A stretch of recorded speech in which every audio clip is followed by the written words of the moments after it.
memiliki visi dan misi. Visi dan misi. Apa sih itu visi? Visi adalah daya pandang jauh ke depan, tujuan yang jangka panjang yang ingin dicapai. Dan misi adalah langkah-langkah yang kita lakukan untuk mencapai visi tersebut. Apa sih visi Bimba? Visi Bimba adalah membangun generasi pembelajar mandiri sepanjang hayat. Maksudnya apa? Saya akan bedah satu persatu. Nah, membangun generasi pembelajar itu apa sih? Oke, sebelumnya saya ingin bertanya kepada teman-teman. Penjahit tugasnya menjahit. Kalau pembantu tugasnya? Iya, membantu. Kalau pelari tugasnya berlari, kerjanya berlari. Kalau pelajar tugasnya belajar.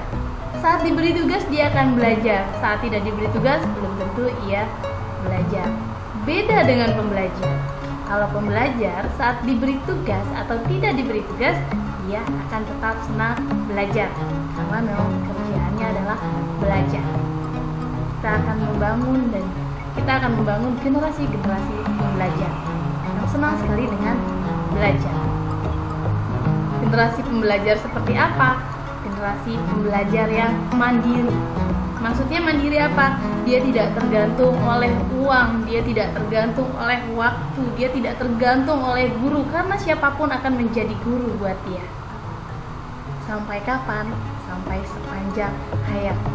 Jadi selama hidup, selama dia menikmati proses belajar, maka dia akan menjadi pribadi yang bahagia, yang berdampak sukses. Wah, seru sekali ya kalau kita melihat generasi-generasi yang cinta sekali dengan belajar. Tidak perlu dipaksa, tapi mereka sudah senang sendiri. Kalau senang belajar, dampaknya dia akan bahagia dan sukses. Contohnya siapa sih? Oke, saya akan coba kasih contoh. Ada kisah tentang Thomas Alva Edison. Beliau itu lulus hanya 1 SD, sekolah dasar. Bahkan beliau tidak lulus 1 SD itu hanya 1 bulan. Dan dia mendapat julukan sebagai si otak udang dan tidak diterima lagi di sekolah. Tapi alhasil ternyata beliau adalah salah satu penemu terbanyak di dunia. Berapa hasil penemuan beliau? Ada 193 penemuan yang beliau patenkan. Dan teman-teman tahu apa yang paling terkenal? Nah, yang sudah tidak asing lagi adalah bohlam lampu. Dan dari penelitiannya tentang bohlam lampu, kita bisa menggambarkan contoh tentang generasi pembelajar mandiri sepanjang hayat. Bohlam lampu ini dapat menyala setelah penelitian ke 1999. Dan saat beliau ditanya, Thomas, apa yang kamu rasakan saat kamu mengalami kegagalan 1998?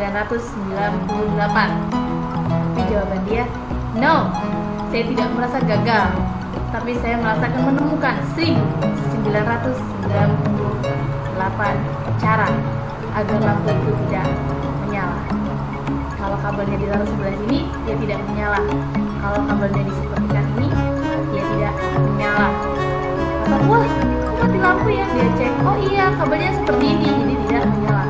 Jadi setiap proses yang orang bilang kegagalan, buat dia itu adalah proses belajar. Bahkan dia juga memiliki pabrik yang karyawannya itu sampai lebih dari 1000 orang. Wow, 1 SD saja tidak lulus. Nah, untuk mencapai visi Bimba yang ingin membangun generasi belajar sepanjang hayat nih, ada langkah-langkahnya dong. Langkah-langkahnya ini misi-misi Bimba. Misi Bimba. Yang pertama, kita mensosialisasikan kata Bimba. Tak kenal maka tak sayang. Itu kita memperkenalkan terlebih dahulu kata Bimba, karena bagi orang awam kata Bimba ini masih asing. Yang kedua, kita mensosialisasikan pentingnya menumbuhkan minat baca dan minat belajar anak sejak usia dini.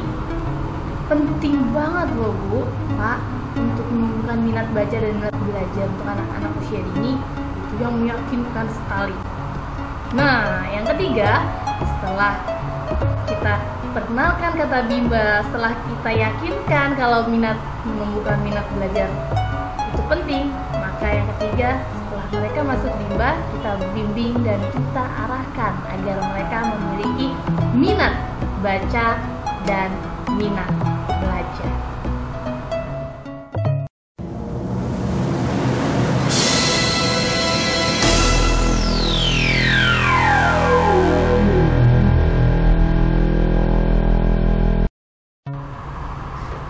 Terus saya bilang sama supir taksinya, "Pak, jalan."